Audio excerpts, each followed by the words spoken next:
We're currently in the middle of the hottest on record heat wave here in the UK, and I've been at work all day and got home and really just trying to keep an eye on how my plants are doing. So this morning I did try to protect my garden by giving it a good watering, but unfortunately there's been a few things that have suffered a little bit too much. It's reached around about 40 degrees here in the east of England. My car on the way home from work was showing around about 39 degrees, so 38.5 to 39. So it's really been very hot. And the greenhouse has really suffered. The greenhouse tends to run around about 10 degrees Celsius above what it is outside, so I expect this has got up to 50, potentially also close to 60 degrees Celsius throughout the day. Unfortunately, some of the lettuce that I'd sown and hoped to get out this week has really suffered. I've given it really good water. I'm hoping it's going to recover, but I might lose a few of the plants.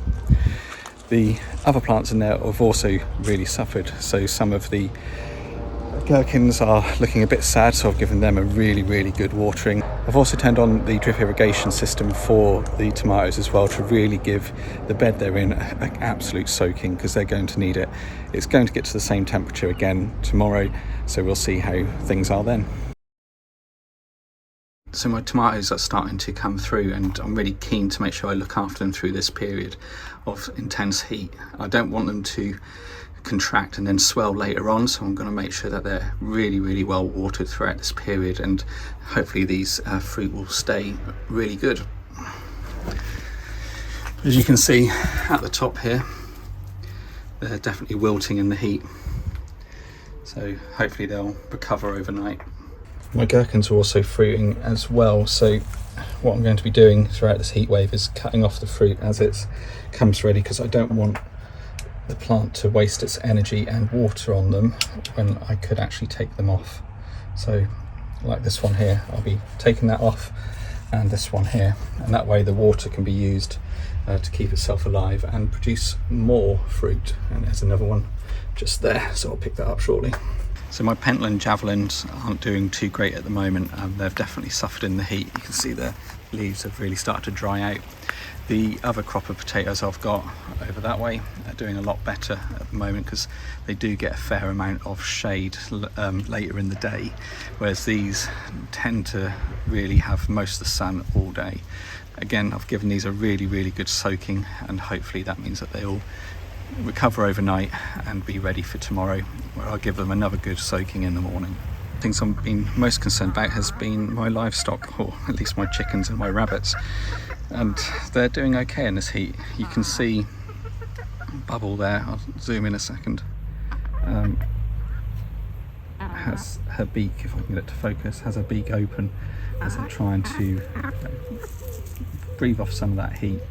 They're all doing it at the moment, so they're definitely hot, but they've got plenty of water and shade as well. So if you do have chickens, do check on them, make sure they've got plenty of water and they've got a place to hide away. The hen house that we've got over there is getting too small for them, so I am in the process of trying to get materials to build them a new one, and at the moment I'm not putting them back in there if they don't want to be. It's fairly secure from predators, so they're currently roosting along the top, and that way hopefully they can have a cool night rather than being trapped in such a small hen house. So hopefully over the coming weeks I'll get a new hen house for them, plenty of room, plenty of perching space, and yeah, see where they go from there.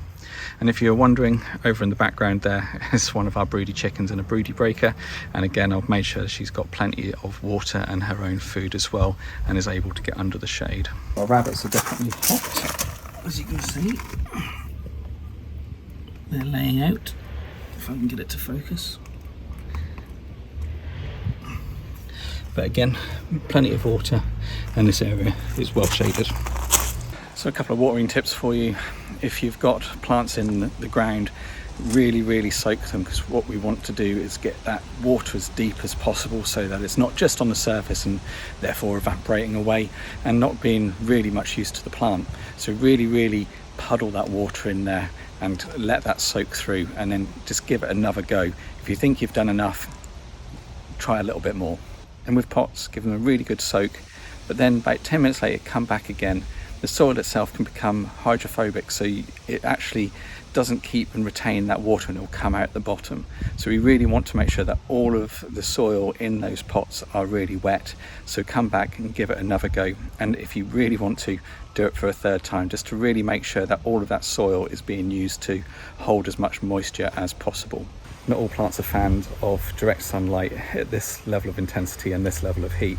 So do think about the plants that you do have and whether or not they can be moved if they're in pots into shade so that they don't lose so much water. But also think about things like lettuce, which definitely doesn't like it being too hot. I've set my veg patch out so that the lettuce gets the shade first, and then things that do like the sun go down the far end, and hopefully means that they should be growing nice and strong. So the lettuce that's in the patch is looking pretty good. Unfortunately, I made the mistake of leaving my lettuce that is due to go out in the greenhouse, and that has really suffered. At the moment, considering the heat that's going on at the moment, I am watering in the morning. I'm also watering in the evening as well, just to make sure those plants have enough to sustain them whilst we have this pretty difficult time for them in terms of the heat, which we're definitely not used to here in the UK. And as you can see, just walking around the garden, I'm starting to sweat as well. So please look after yourselves, drink plenty of water yourselves, look after your animals and make sure they've got access to shade and water. Keep an eye on your plants and keep them topped up and their soil moist. And I'll see you next time.